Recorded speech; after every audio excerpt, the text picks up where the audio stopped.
Hello everyone, स्वागत है आप सभी लोगों का शिक्षा फॉर नौकरी में। इस वीडियो लेक्चर में आज हम लोग डिस्कस करने वाले हैं एसएसटी पेपर 2 के लिए थ्योरी चैप्टर रहेगा। बहुत ही इंपॉर्टेंट थ्योरी चैप्टर है भाई। एग्जाम से पहले इस वीडियो को जरूर देख लेना, काफी सारे क्वेश्चंस यहाँ से बनने की प्रोबेबिलिटीज रहती हैं। बहुत इंपॉर्टेंट टॉपिक है जो हम देखने वाले हैं पेपर 2 के लिए। प्रमुख राष्ट्रीय उद्यान के कितने हमारे नेशनल पार्क है, कौन कौन सा नेशनल पार्क कहाँ पर स्थित है, क्या उसकी ज्योग्राफी है, उसके बारे में थोड़ा सा हम डिटेल में जो है इस पर नजर डालने वाले हैं। काफी इंपॉर्टेंट रहेगा, वीडियो को लास्ट तक देखना। बिल्कुल पॉइंट वाइज डिस्कस किया है। साथ ही साथ हम मैंने एक और इसमें टॉपिक इंक्लूड किया, major dam project in India की। भारत में अलग अलग रिवर पर कौन कौन से डैम प्रोजेक्ट हैं। कई बार पूछ लेता है कि ये रिवर पर कौन सा, जैसे नर्मदा रिवर पर कौन सा डैम है, ठीक है, इस डैम प्रोजेक्ट की कितनी इलेक्ट्रिसिटी उत्पादन है, कितना है। तो ये सारी डिटेल हम जानेंगे इस वाले वीडियो लेक्चर में। तो लास्ट तक देखो, पेपर के लिए बहुत इंपॉर्टेंट टॉपिक है एसएसटी पेपर 2, चाहे वो सी टेट का हो, उत्तराखंड टेट का हो। फिलहाल हम टारगेट कर रहे हैं उत्तराखंड टेट के लिए, तो वीडियो लास्ट तक देखना। टेलीग्राम पर सारे नोट्स मिल जाएंगे, हिंदी इंग्लिश दोनों में मिल जाएंगे। जरूर जाकर फॉलो अप कर लो, टेलीग्राम पर कनेक्ट कर लो, वहाँ लिंक मिल जाएगा, नोट्स परचेस कर सकते हो आप। स्टार्ट करते हैं अपनी आज की वीडियो। देखो, मेन टारगेट है आप लोगों के लिए रिवाइज कराना चीजों को। तो यहाँ से आपको सबसे पहले हम बात करेंगे कि उत्तराखंड में, भाई उत्तराखंड टेट का पेपर दे रहे हैं, उत्तराखंड में कौन कौन से हमारे नेशनल पार्क हैं और कौन कौन सी वाइल्ड लाइफ सेंचुरी हैं, उसके बारे में हम डिटेल में बात करेंगे। बाकी सारे स्टेट्स की जो दूसरे राज्य रह जाते हैं उनके हम इंपॉर्टेंट नेशनल पार्क को देखेंगे और लास्ट में हम डैम प्रोजेक्ट देखने वाले हैं। तो देखो भाई, भारत में विभिन्न राज्यों में फैले राष्ट्रीय उद्यान जो है आपको सभी को पता है, हर एक राज्य में आपको राष्ट्रीय उद्यान मिल जाएगा। क्यों मिलता है भाई? देश की जैव विविधता को संरक्षित करने का काम करते हैं जितने भी हमारे वन्य अभ्यारण्य, राष्ट्रीय वन्य अभ्यारण्य पार्क हैं। तो सबसे पहले उनमें से देख लेते हैं हम उत्तराखंड में कौन कौन से नेशनल पार्क आते हैं मेजर। आप सभी को पता है, gym national, Corbett national park, ठीक है। इसका दूसरा नाम क्या है, कई बार पूछ लेता है, हेली नेशनल पार्क। अब इसको बदलकर कौन सा नाम किया जा रहा है, इसका प्रस्तावना कर दी गई है रामगंगा, रामगंगा नेशनल पार्क, इसके नए नाम को प्रस्तावित कर दिया गया। अभी चेंज तो नहीं हुआ है, पहले इसको हिली नेशनल पार्क बोला जाता था। देन जिम कॉर्बेट जो है एक शिकारी थे बहुत बड़े, उनके नाम पर इसका नेशनल पार्क का नाम जिम कॉर्बेट कर दिया गया था। रामगंगा रिवर है जो नेशनल पार्क से होती हुई जा रही है भाई, रामनगर में यहाँ पर बैराज भी बना हुआ है इस रिवर पे, ठीक है। तो इस रामगंगा रिवर के नाम पर इस नेशनल पार्क को रखे जाने की प्रस्तावना की जा रही है। अब देखते हैं कि भाई इसकी स्थापना 1936 में हो गई थी। क्षेत्रफल की अगर हम बात करें तो 521 वर्ग किलोमीटर में फैला हुआ है। बहुत बड़ा नेशनल पार्क है भाई। कौन से डिस्ट्रिक्ट में आता है? नैनीताल डिस्ट्रिक्ट में आता है, साथ साथ पौड़ी गढ़वाल, नैनीताल जिले में आ जाता है डिस्ट्रिक्ट में, और पौड़ी गढ़वाल दोनों जिले में फैला हुआ है भाई ये यहाँ पर, ठीक है। इसमें प्रमुख वन्य जीव कौन से हैं? बाघ यहाँ पर प्रमुख रूप से देखा जाता है, काफी लोग देखने के लिए आते हैं। हाथी हो गया, तेंदुआ हो गया, हिरण हो गया, घड़ियाल हो गया, मगरमच्छ हो गया। अलग अलग जोन में इसको डिवाइड कर रखा है। विशेषता क्या है भाई? भारत का सबसे पुराना नेशनल पार्क अगर पूछा जाएगा आपसे कौन सा है, कॉर्बेट नेशनल पार्क। और यहाँ पर क्या हुआ था भाई? प्रोजेक्ट टाइगर की शुरुआत, जो प्रोजेक्ट टाइगर का मतलब क्या है, टाइगर के संरक्षण के लिए जो प्रोजेक्ट बनाया गया था उसको क्या बोला गया? प्रोजेक्ट टाइगर बोला गया। शुरुआत यहीं से हुई थी और यहाँ बाघों की सबसे बड़ी आबादी जो देखने के लिए मिलती है वो जिम कॉर्बेट नेशनल पार्क में मिलती है। अब देख लो कितना यूजफुल सेशन होने वाला है आप लोगों के लिए। नेक्स्ट बढ़ते हैं, क्वेश्चन नहीं आएगा आपका, नेक्स्ट नेशनल पार्क आएगा नेक्स्ट। तो वो है हमारे पास नंदा देवी राष्ट्रीय उद्यान। कहाँ पर स्थित है भाई? उत्तराखंड के पार्क को ही अभी हम डिस्कस कर रहे हैं, वन लाइनर में ही डिस्कस कर रहे हैं। सारी जानकारी को मैंने इंपॉर्टेंट पॉइंट्स में इंक्लूड कर दिया है। इसकी स्थापना कब हुई है भाई? 1982 में इसकी स्थापना हुई है। क्षेत्रफल कितना है भाई इसका? 624। अब देख लो, 521 किसका था? National park, Corbett national park का 521 था। यहाँ पर कितना हो गया? 624 हो गया नंदा देवी नेशनल पार्क की। स्थिति कौन सी है, यानी कि जो इसकी लोकेशन है वो कौन से जिले में पाई जाती है? उत्तराखंड के चमोली राज्य में पाई जाती है। उत्तराखंड के यहाँ पर हिम तेंदुआ देखने के लिए मिलता है, कस्तूरी मृग, हिमालयन भालू और पक्षी मोनाल जो है राष्ट्र पक्षी, मतलब जो स्टेट का पक्षी है हमारे उत्तराखंड का, वो देखने के लिए मिलता है। विशेषता क्या है भाई? ये यहाँ देखो, इंपॉर्टेंट पॉइंट ये है कि यूनेस्को की विश्व धरोहर स्थल में इसको शामिल किया जाए, यानी कि हेरिटेज साइट है, यूनेस्को की हेरिटेज साइट में नंदा देवी नेशनल पार्क को इंक्लूड किया गया है। हिमालय जैव विविधता के लिए बहुत ज्यादा प्रसिद्ध है। यहाँ की भौगोलिक संरचना पर्वतीय और अत्यधिक ऊंचाई पर स्थित है और बहुत ज्यादा हाइट पर ये नेशनल पार्क है। इसका जो हमारा स्थापना कहाँ हुई, कब हुई थी? 1982 में हुई थी। तो ये एक दूसरा उद्यान हो गया। थर्ड बात करते हैं भाई फूलों की घाटी। अब वैली ऑफ फ्लावर्स राष्ट्रीय उद्यान इसको घोषित किया गया है 1982 में भी इसको। और ये भी हमारा क्या है, ये किस चीज के लिए विशेष रूप से फेमस है? देखो ध्यान रखना, नंदा देवी हो गया, दूसरा फूलों की घाटी यानी कि वैली ऑफ फ्लावर हो गया, ये भी यूनेस्को की विश्व धरोहर स्थल में शामिल है। आप देख लो उत्तराखंड कितना महत्वपूर्ण है। इसलिए मैंने उत्तराखंड में जितने इंपॉर्टेंट हमारे नेशनल पार्क है यूनेस्को वर्ल्ड हेरिटेज साइट में गए हुए हैं फूलों की घाटी होगी, नंदा देवी नेशनल पार्क हो गया। स्थापना इसकी भी 1982 में हुई है। इसका जो वर्ग किलोमीटर क्षेत्रफल है वो काफी कम है, 87.50 है। चमोली जिले में इसको ये मिलता है, चमोली जिले कुमाऊं मंडल में, कुमाऊं मंडल उत्तराखंड में चमोली जिले में हो गया ये, ठीक है। प्रमुख वन्य जीव कौन से हो गए, हिम तेंदुआ हो गया, कस्तूरी मृग हो गया, हिमालयी भालू हो गया और हिमालयी थार। क्लियर हो गई बात यहाँ पर। तो फूलों की घाटी इसको ध्यान रखना। बढ़ेंगे आगे भाई फोर्थ के साथ में, गंगोत्री राष्ट्रीय उद्यान। इस पर बेस्ड रिसेंटली मैंने अभी आपको एक क्वेश्चन कराया था प्रैक्टिस सेशन या पीवाईक्यू में, मैंने इसको डिटेल में बताया था। 1989 में इसकी स्थापना हो गई। 2390 वर्ग किलोमीटर, चेक कर लेना एक बार इसका वर्ग किलोमीटर, ठीक है। वर्ग किलोमीटर कितने में है ये, उत्तरकाशी जिले में स्थित है भाई, ये मैंने आपको बताया था हिम तेंदुए के लिए, ठीक है। काला भालू यहाँ पे पाया जाता है, तिब्बती मृग और कस्तूरी मृग यहाँ पर ये वन्य जीव यहाँ पर देखे जाते हैं। और विशेषता क्या, गंगोत्री ग्लेशियर के आसपास फैला यह उद्यान धार्मिक और प्राकृतिक दृष्टिकोण से बहुत ज्यादा महत्वपूर्ण है। हिमालय जैव विविधता और उत्तरी पर्वतीय स्थिति के लिए, पारिस्थिति के लिए बहुत ज्यादा इंपॉर्टेंट है, इकोसिस्टम के लिए। तो फोर्थ हो गया हमारा गंगोत्री नेशनल पार्क। नेक्स्ट बढ़ते हैं भाई आगे, ये आ गया हमारा राजाजी नेशनल उद्यान 1983 और वर्ग किलोमीटर कितना हो गया भाई यहाँ पर, 820 वर्ग किलोमीटर हो गया ये, ठीक है। 820 वर्ग किलोमीटर या किलोमीटर स्क्वायर कैसे भी कह सकते हो। स्थिति कहां पर है, इसकी लोकेशन जो है देहरादून को टच करता है, हरिद्वार को टच करता है और पौड़ी गढ़वाल को ये टच करता है। तीन इंपॉर्टेंट डिस्ट्रिक्ट्स को ये कवर कर रहा है। डिस्ट्रिक्ट क्या है, देहरादून हो गया, हरिद्वार हो गया, साथ साथ हमारा पौड़ी गढ़वाल जिला हो गया, तो इनको ये टच कर रहा है। प्रमुख वन्य जीव कौन से यहाँ पर, हाथी बहुत ज्यादा मात्रा में देखे जाते हैं भाई, एशियाटिक जो एलिफेंट है, बाघ, तेंदुआ, चीता, चीतल या फिर सांभा, ये सारे वन्य जीव यहाँ पर देखे जा रहे हैं। और ये क्या है भाई, गंगा नदी के तट पर स्थित है राजाजी नेशनल पार्क। यहाँ बड़ी संख्या में हाथियों का आवास है, हैबिटेट है। राजाजी नेशनल उद्यान को 2015 में बाघ संरक्षण क्षेत्र भी घोषित किया गया था। तो देख लो कितना ज्यादा इंपॉर्टेंट हो गया, ठीक है। इसको मिस कर जाते हैं कई बार उत्तराखंड में, राजाजी नेशनल पार्क को मेनली जो है जिम कॉर्बेट नेशनल पार्क को ध्यान रखते हैं, लेकिन यहाँ से प्रश्न बनने की संभावनाएं आपकी बढ़ जाती हैं। नेक्स्ट आता है भाई अस्कोट वाइल्ड लाइफ सेंचुरी। अब वन्य जीव सेंचुरी की बात करेंगे भाई, ये पिथौरागढ़ जिले में स्थित है, क्लियर। 600 वर्ग किलोमीटर में फैला हुआ है। 1986 में इसकी स्थापना हुई थी। यहाँ पर हिम तेंदुआ, कस्तूरी मृग, मोनाल पक्षी और हिमालयी थार मिल जाता है। विशेषता क्या है, यह अभ्यारण्य जो है, नेशनल पार्क हमारे कंप्लीट हो गए। अब यहाँ पर बात कर रहे हैं हम अभ्यारण्य कौन कौन से हैं भाई। देखो ये अभ्यारण्य हिमालय तलहटी में स्थित है। यहाँ वन्य जीव और पक्षियों की विविधता बहुत ज्यादा महत्वपूर्ण मानी जाती है। नेक्स्ट अभ्यारण्य आता है हमारा केदारनाथ वन्य जीव अभ्यारण्य 1972, सब उत्तराखंड के चल रहे हैं भाई। वर्ग किलोमीटर 975 वर्ग किलोमीटर हो गया। स्थिति क्या है, रुद्रप्रयाग और चमोली जिले के ये स्थित है। प्रमुख वन्य जीव हिम तेंदुआ तो पाया जाएगा, कस्तूरी मृग, हिमालयी भालू, मोनाल, क्योंकि ये बहुत ज्यादा हाइट पर हैं, ये पहाड़ी इलाकों में बहुत ज्यादा हाइट पर है, हिमालयन रेंज पर। ये उत्तराखंड का सबसे बड़ा वन्य जीव अभ्यारण्य है और कस्तूरी मृग के संरक्षण के लिए बहुत ज्यादा फेमस है केदारनाथ वन्य जीव अभ्यारण्य। यह केदारनाथ मंदिर के आसपास की स्थिति और पर्यावरण संरक्षण के दृष्टिकोण से बहुत ज्यादा महत्वपूर्ण है। नेक्स्ट आता है हमारे पास बिनसर वन्य जीव अभ्यारण्य, बिनसर वाइल्ड लाइफ सेंचुरी। 1988 में इसकी स्थापना की गई थी। क्षेत्रफल इसका मात्र है 45.59 वर्ग किलोमीटर।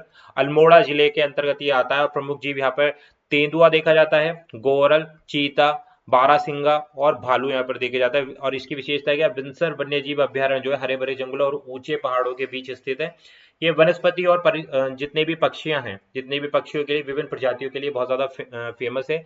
बिनसर wild life sanctuary, Uttarakhand, Almora district. Clear होगी बात। नेक्स्ट आता है हमारे पास गोविंद वन्य जीव अभ्यारण्य। स्थापना हुई है इसकी 1955 में। वर्ग किलोमीटर क्षेत्रफल आ जाता है 953 और इसकी स्थिति यानी कि इसकी जो लोकेशन है वो कौन सी जिले में आती है, उत्तरकाशी जिले में आती है, उत्तराखंड। प्रमुख जीव कौन से, हिम तेंदुआ, भूरा भालू, कस्तूरी मृग और मोनाल पक्षी। विशेषता क्या है भाई, यह अभ्यारण्य अपने शानदार हिमालयी दर्शन और जैव विविधता के लिए प्रसिद्ध है। यहाँ बर्फीले तेंदुओं का संरक्षण महत्वपूर्ण है। तो भाई यहाँ पर हमने सारी बात करी है। और एक और जो वाइल्ड लाइफ सेंचुरी हम उत्तराखंड से देख रहे हैं वो है हमारे पास नैनीताल डिस्ट्रिक्ट में 1987 सोना नदी वन्य जीव अभ्यारण्य। देखो वाइल्ड लाइफ सेंचुरी के बारे में बहुत कम बात की जाती है, नेशनल पार्क के बारे में बात करते हैं तो कई बार जो है ना क्वेश्चन वाइल्ड लाइफ सेंचुरी से भी पूछ लिया जाता है, इसलिए मैंने उत्तराखंड की मेंशन कर दिया आपको। अगर यहाँ पर से एसएसटी में क्वेश्चन आता है तो इससे बाहर नहीं होगा आपका वन्य जीव अभ्यारण्य का। प्रमुख वन्य जीव कौन कौन से हैं यहाँ पर, बाघ हो गया, हाथी हो गया, तेंदुआ हो गया और सांभर हो गया। विशेषता क्या है, भाई जिम कॉर्बेट नेशनल उद्यान का ही ये एक हिस्सा है और यहाँ पर वन्य जीव का विविध प्रकार के आवास देखे जाते हैं, हैबिटेट देखा जाता है। अब हम बात कर लेते हैं भाई, ये तो उत्तराखंड की होगी, अब मध्य प्रदेश में चलते हैं। मध्य प्रदेश में कौन कौन से प्रमुख हमारे नेशनल पार्क हैं, केवल उनके बारे में बात करेंगे। पहला और प्रमुख नेशनल पार्क आता है हमारे पास कान्हाजी नेशनल पार्क। ये 1955 में स्टैब्लिश किया गया था। बाघ और बारहसिंगा के लिए बहुत ज्यादा फेमस है और ये साल के वन देखे जाते हैं यहाँ पर, और बड़े बड़े घास के मैदान यहाँ पर पारिस्थितिकी तंत्र का एक एग्जाम्पल है यहाँ पर। Kanhaji national park Madhya Pradesh. Next आता है बांधवगढ़ राष्ट्रीय उद्यान। इसकी स्थापना कब हुई थी? 1968 में हुई थी। मध्य प्रदेश में स्थित है भाई ये। और विशेषता क्या है इसकी? यहाँ पर बाघों की अधिकतम संख्या वाला क्षेत्र यहाँ पर बांधवगढ़ नेशनल पार्क में देखा जाता है। घने जंगल और पहाड़ियां मिलती है। नेक्स्ट इंपॉर्टेंट है वो है पेंच नेशनल पार्क। कहाँ हो गया भाई? ये एमपी में हो गया। दो तो बहुत महत्वपूर्ण है। तो पेंच नेशनल पार्क इससे भी क्वेश्चन आता है, कान्हाजी नेशनल पार्क इससे भी क्वेश्चन आता है। स्थापना कब हुई है इसकी? 1983 में हुई थी। बाघ संरक्षण के लिए और मोगली की भूमि के लिए पारिस्थितिकी तंत्र मिश्रित वन पाए जाते हैं। साल और बांस के वन यहाँ पर देखने के लिए मिलते हैं। अब पहुंच जाओ भाई राजस्थान में। अब राजस्थान के कौन कौन से महत्वपूर्ण हमारे नेशनल पार्क है? सबसे पहला आता है, आप सभी लोगों ने इसका नाम सुना होगा, पढ़ा भी होगा, रणथंभौर राष्ट्रीय उद्यान। 1980 में इसकी स्थापना हुई थी। बाघ और रणथंभौर किले के लिए बेसिकली फेमस है। पारिस्थितिकी तंत्र कौन कौन से हैं यहाँ पर? देखो किस प्रकार के वन पाए जाते हैं। शुष्क पर्णपाती वन यहाँ पर पाए जाते हैं और पहाड़ी क्षेत्र भी देखने के लिए मिलता है। नेक्स्ट यहाँ पर जो राष्ट्रीय उद्यान है वो है हमारे पास सरिस्का राष्ट्रीय उद्यान। 1990 में इसकी स्थापना हुई थी। पुनः ये जो बाघ की जो योजना थी उसके तहत बाघों का पुनर्वास यहाँ पर किया गया। पारिस्थितिकी तंत्र यहाँ पर भी शुष्क जंगल और पहाड़ी क्षेत्र देखने के लिए मिलता है। अब आ जाते हैं हम घूम के गुजरात में। गुजरात में जो इंपॉर्टेंट भाई हमारा नेशनल पार्क है, गिर नेशनल फॉरेस्ट या गिर नेशनल पार्क पाया जाता है। 1965 में इसकी स्थापना की थी। जितने भी एशियाई शेरों का एकमात्र प्राकृतिक आवास कहाँ पर है? गिर नेशनल फॉरेस्ट। यहाँ पर बाघ नहीं है, यहाँ पर लायंस हैं, ध्यान रखना। शेरों का एकमात्र प्राकृतिक आवास है। यहाँ पर भी सूक्ष्म पर्णपाती वन और सवाना घास के मैदान देखे जाते हैं। तो ये इंपॉर्टेंट कैरेक्टरिस्टिक्स और विशेषताएं हैं। असम में चलते हैं भाई। काजीरंगा नेशनल पार्क आ जाता है। 1974 में इसकी स्थापना की गई थी। एक सींग वाले गैंडे का के लिए बहुत ज्यादा फेमस है भाई काजीरंगा नेशनल पार्क। कहां पर हो गया भाई? असम में हो गया। दलदली भूमि देखी जाती है यहाँ पर, घास के मैदान है, उष्ण कटिबंधीय जितने भी वन है वो यहाँ पर देखे जाते हैं। आई होप क्लियर हो रहा होगा, बिल्कुल पॉइंट टू पॉइंट मैंने लिखा है। नेक्स्ट आ जाता है भाई मानस राष्ट्रीय उद्यान। और मानस भी कहाँ है? पहला हमारा क्या हो गया? असम में जो हो गया काजीरंगा नेशनल पार्क। दूसरा आ गया हमारे पास मानस राष्ट्रीय उद्यान। ये कौन से स्टेट में आ गया? ये भी हमारा इसी में असम में ही आ गया। स्थापना हुई थी 1990 में। यूनेस्को विश्व धरोहर स्थल है, इंपॉर्टेंट हो जाता है इसलिए मानस नेशनल पार्क। बाघों और हाथियों के लिए बहुत ज्यादा फेमस है। पारिस्थितिकी तंत्र यहाँ पर मिश्रित वन देखे जाते हैं। घास के मैदान और रिवर्स भी इस नेशनल पार्क में होकर गुजरती हैं। क्लियर बात। नेक्स्ट आ जाते हैं अब हम केरल पर। केरल डिस्ट्रिक्ट में पहुंच चुके हैं। पेरियार बहुत इंपॉर्टेंट है। पेरियार नेशनल पार्क के बारे में बहुत ज्यादा पूछा जाता है। 1982 इसकी स्थापना हो गई। हाथियों और पेरियार झील के लिए बहुत ज्यादा प्रसिद्ध है। पारिस्थितिकी तंत्र अगर यहाँ पर बात करें किस प्रकार के वन होते हैं? उष्ण कटिबंधीय वन पाए जाते हैं, यानी कि पर्वतीय क्षेत्र भी है यहाँ पर केरल में। पेरियार नेशनल पार्क कहाँ है? केरल। नेक्स्ट आता है कर्नाटका। यहाँ पर नागरहोल राष्ट्रीय उद्यान देखा जाता है। स्थापना इसकी 1955 में हुई थी। बाघों और हाथियों के लिए विशेषकर यहाँ पर फेमस है ये नेशनल पार्क नागरहोल राष्ट्रीय उद्यान। इसमें मिश्रित वन, नदियां और जल निकाय देखने के लिए मिलते हैं। इसी के अंदर यानी कि हमारे पास कौन से स्टेट चल रहा है? कर्नाटक में ही बंदीपुर नेशनल उद्यान पाया जाता है। स्थापना 1974 में हुई थी। और विशेषता क्या है? बाघ और हाथी रिजर्व देखने के लिए मिलता है। पारिस्थितिकी तंत्र का सूखे पर्णपाती वन और घास के मैदान यहाँ पर देखे जाते हैं। नेक्स्ट हमारे पास स्टेट आ जाता है महाराष्ट्र में। चलते हैं भाई। महाराष्ट्र में टाडोडा नेशनल पार्क 1955 में इसकी स्थापना की गई थी। बाघों की संख्या के लिए प्रसिद्ध है। सूखे पर्णपाती वन, तालाब और झील देखने के लिए यहाँ पर मिलते हैं। पश्चिम बंगाल में चलते हैं भाई। सुंदरवन नेशनल उद्यान, सुंदरवन राष्ट्रीय उद्यान। स्थापना 1984। इंपॉर्टेंट चीजें ही मेंशन की हैं, आपको ज्यादा परेशान होने की जरूरत नहीं है, बिल्कुल पॉइंट टू पॉइंट लिखा गया है, क्योंकि इन्हीं से ही आपको पता चलता है कि कौन सा नेशनल उद्यान कहाँ पर है। बाकी तो सारी चीजें कॉमन रहती है। बाघों और मगरमच्छ का प्राकृतिक आवास है, विश्व धरोहर स्थल है। जितने भी हमारे विश्व धरोहर स्थल हैं इंपॉर्टेंट हो जाते हैं भाई, उसको मिस नहीं करना है। सुंदरवन राष्ट्रीय उद्यान कहाँ पर स्थित है? पश्चिम बंगाल। क्लियर हो गई बात। हिमाचल प्रदेश में चलते हैं, यानी कि पहाड़ी इलाकों में वापस आते हैं। ग्रेट हिमालयन राष्ट्रीय उद्यान। ये भाई ग्रेट हिमालयन से पता ही चल रहा है आपको कि हिमालयन रीजन में नेशनल पार्क को बताया गया है। 1984 यूनेस्को विश्व धरोहर स्थल बनना ही था। ये हिमालय विश्व जंतु का आवास है, तो ये इसकी इंपॉर्टेंस हो गई। यहाँ पर ऊंचे ऊंचाई वाले पर्वतीय क्षेत्र, हिम नदी और वनस्पति पाई जाती हैं। इंपॉर्टेंट मार्क कर लो, यूनेस्को विश्व धरोहर ग्रेट हिमालयन राष्ट्रीय उद्यान हिमाचल प्रदेश में है। नेक्स्ट, तमिलनाडु में कौन कौन सा आ रहा है भाई? मुंडाबुलाई नेशनल पार्क, स्थापना 1940 में, हाथी, बाघ और विभिन्न पक्षियों के लिए फेमस है। मिश्रित वन पाए जाते हैं यहाँ पर। और कैसा क्षेत्र है? पहाड़ी क्षेत्र है। आगे बढ़ते हैं भाई, अरुणाचल प्रदेश में आ जाता है नामदफा राष्ट्रीय नेशनल पार्क, 1983 में इसकी स्थापना हुई थी, अरुणाचल प्रदेश में स्थित है। पारिस्थितिकी तंत्र यहाँ का देखें तो यहाँ पर उष्ण कटिबंधीय और उप हिमालयी वन पाए जाते हैं। विशेषता क्या है भाई? यहाँ पर तेंदुआ है, बाघ है, हिम तेंदुआ है, ठीक है, और बादलों वाला तेंदुआ भी देखा जाता है। उसका भी वहां से 4 प्रकार की बिल्लियां की प्रजाति हैं। एक प्रकार की ये तेंदुआ हो गया, हिम हो गया, हिम तेंदुआ हो गया, यानी कि जितने भी हमारे जो टाइगर हैं, बाघ हैं, ये सब क्या है? प्रजाति के अंतर्गत ही आती है। नेक्स्ट, आंध्र प्रदेश में चलते हैं। श्री वेंकटेश्वर राष्ट्रीय उद्यान 1989 तेंदुए और अन्य वन्य जीव के लिए प्रसिद्ध है। पहाड़ी और वन क्षेत्र यहाँ पर पाया जाता है। नेक्स्ट आ जाते हैं भाई, उत्तर प्रदेश तो रह ही गया था, तो उत्तर प्रदेश का दुधवा नेशनल पार्क 1977, बाघ, गैंडा और हाथियों का निवास है। मिश्रित वन, दलदली भूमि और घास के मैदान यहाँ पर देखे जाते हैं भाई। नेक्स्ट, जम्मू कश्मीर में डैचीगम नेशनल पार्क या डाचीगम राष्ट्रीय उद्यान 1981 में कश्मीर में स्थित, और दूसरा कश्मीरी मृग का प्राकृतिक आवास है। पर्वतीय क्षेत्र और मिश्रित one, Jammu and Kashmir, J&K से डाचीगाम राष्ट्रीय उद्यान। ठीक है भाई, तो जितने भी अभी नेशनल पार्क थे, हमने अलग अलग स्टेट्स के नेशनल पार्क देखे, कब उनकी स्थापना हुई, किस लिए वो फेमस है और क्या उनका जो है पूरा हैबिटेट है, उसके बारे में हमने देखा। उत्तराखंड के मेजर हमने वाइल्ड लाइफ सेंचुरी भी देखे। वीडियो पसंद आई तो लाइक कर देना, कमेंट करके जरूर जाना भाई। अभी हमारी ये वीडियो में मेजर डैम प्रोजेक्ट्स भी अभी हम देखने वाले हैं, भारत की जो प्रमुख बांध परियोजनाएं, जल्दी से इस पर भी नजर डाल लेते हैं। बहुत इंपॉर्टेंट सेशन होगा भाई आप लोगों के लिए, बिल्कुल बहुत सारे स्टडी मटेरियल को एक शॉर्ट में बाइंड करके आप लोगों को प्रोवाइड कर रहा हूँ, और यहीं से आपके प्रश्न बनेंगे। बात करते हैं सबसे पहले, आपको पता भाखड़ा नेंगल डैम कई बार पूछा जाता है, कौन से रिवर पर है? मेन चीज आपको ये जाननी है, कौन से रिवर पर कौन सा डैम स्थित है। तो जो सतलुज रिवर है उस पर ही स्थित है कौन सा? भाखड़ा नेंगल डैम। ठीक है, कहां पर स्थित है? हिमाचल प्रदेश और पंजाब का संयुक्त है ये भाखड़ा नेंगल डैम, सतलुज रिवर पर। ऊंचाई इसकी है 226 मीटर। निर्माण वर्ष हो गया इसका 1963। सिंचाई के लिए, जल विद्युत उत्पादन और बाढ़ नियंत्रण के लिए बेसिकली भाखड़ा नेंगल डैम इंपॉर्टेंट हो गया। पंजाब प्लस हिमाचल प्रदेश, भारत का सबसे ऊंचा डैम और एशिया के सबसे बड़े जलाशयों में से एक है। प्रश्न बनता है यहीं से, भारत का सबसे ऊंचा डैम भाखड़ा नेंगल डैम कौन से रिवर पर बना? सतलुज रिवर पर। कौन से राज्य में आ गया? हिमाचल प्रदेश और पंजाब का संयुक्त हो गया। ऊंचाई कितनी है? 226 मीटर हो गई। निर्माण वर्ष कौन सा हो गया? 1963। इंपॉर्टेंट इंफॉर्मेशन सब मेंशन हो गए। हीराकुंड बांध कौन सी नदी पर है भाई? महानदी पर स्थित है, इंपॉर्टेंट है ये भी। कहां पर स्थित है? ओडिशा में।